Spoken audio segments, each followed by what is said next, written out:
Hello বন্ধুরা, আসসালামু আলাইকুম। আশা করি আপনারা প্রত্যেকে সবাই অনেক বেশি ভালো আছেন। বন্ধুগণ, বাবর দফাদার খা পরিবারকে বিপদে ফেলার জন্য নতুন হাতিয়ার পেয়ে গেছে, আর সেটা হলো আঙ্গুরি বেগম। তো বন্ধুগণ, খা পরিবারের ছেলেরা কি আঙ্গুরি বেগমের ফাঁদে পড়বে? কি হতে চলেছে যৌথ ফ্যামিলি এই নাটকের 6 নম্বর পর্বে? বন্ধুগণ, আপনারা যারা ইতিমধ্যে যৌথ ফ্যামিলি এই নাটকের 5 নম্বর পর্বটি দেখে ফেলেছেন, আশা করা যায় এই নাটকের 5 নম্বর পর্বটি আপনারা অনেক বেশি উপভোগ করেছেন, তাই অধীর আগ্রহে বসে আছেন এই নাটকের 6 নম্বর পর্বটি দেখার জন্য। বন্ধুগণ, আজকের এই ভিডিওতে আপনাদেরকে জানিয়ে দেওয়া হবে কবে আসতে চলেছে যৌথ ফ্যামিলি এই নাটকের 6 নম্বর পর্বটি।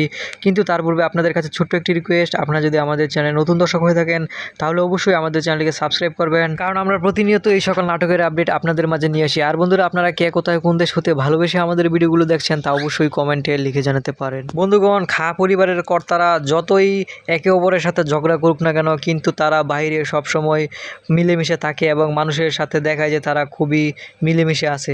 কিন্তু এই বিষয়টা হয়তো দফাদার ধরে ফেলেছে, তাই তাদের এই সম্পর্কের মধ্যে ফাটল ধরানোর জন্য আঙ্গুরি বেগমকে দিয়ে চেষ্টা করতে পারে, কারণ আঙ্গুরির প্রতি সোহাগের ছোট চাচার একটু দুর্বলতা রয়েছে, আর এই সুযোগটাই নিতে পারে বাবর দফাদার। অপরদিকে আবার সোহাগের চাচাতো ভাই কি জানি একটা গটিয়ে ফেলেছে, তাই সে সবসময় বলছে যে মিষ্টি খেতে।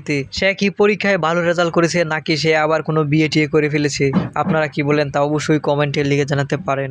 অপরদিকে তন্নি আবার চেষ্টা করছে যে লতা এবং সোহাগের মাঝে সম্পর্কটার মধ্যে ফাটল ধরিয়ে দিতে। সে সোহাগের নামে ইনিয়ে বিনিয়ে লতার কাছে বলেছে এবং এই বিষয়টা সোহাগ জানতে পেরে গেছে। অপরদিকে লতা কি সোহাগকে সত্যি ভালোবাসে নাকি সেও সোহাগের সাথে ছলনা করছে, তা যদি জানতে চান তাহলে অবশ্যই চোখ রাখতে হবে যৌথ ফ্যামিলি এই নাটকের 6 নম্বর পর্বে। বন্ধুগণ, আর বেশি দেরি করবো না, অবশ্যই আপনাদেরকে জানিয়ে দিচ্ছি কবে আসতে চলেছে যৌথ ফ্যামিলি এই নাটকের 6 নম্বর পর্বটি। বন্ধুগণ, যৌথ ফ্যামিলি এই নাটকের 6 নম্বর পর্বটি আসতে চলেছে আগামী শনিবার বিকাল 3 ঘটিকায় ইগল ড্রামা সিরিজ ইউটিউব চ্যানেলে। তো বন্ধুগণ, আশা করি আপনারা প্রত্যেকে সবাই অনেক বেশি ভালো থাকবেন, সুস্থ থাকবেন এবং সেই সাথে পরবর্তী ভিডিও দেখার আমন্ত্রণ জানিয়ে আজকের মতো এখানেই আল্লাহ হাফেজ।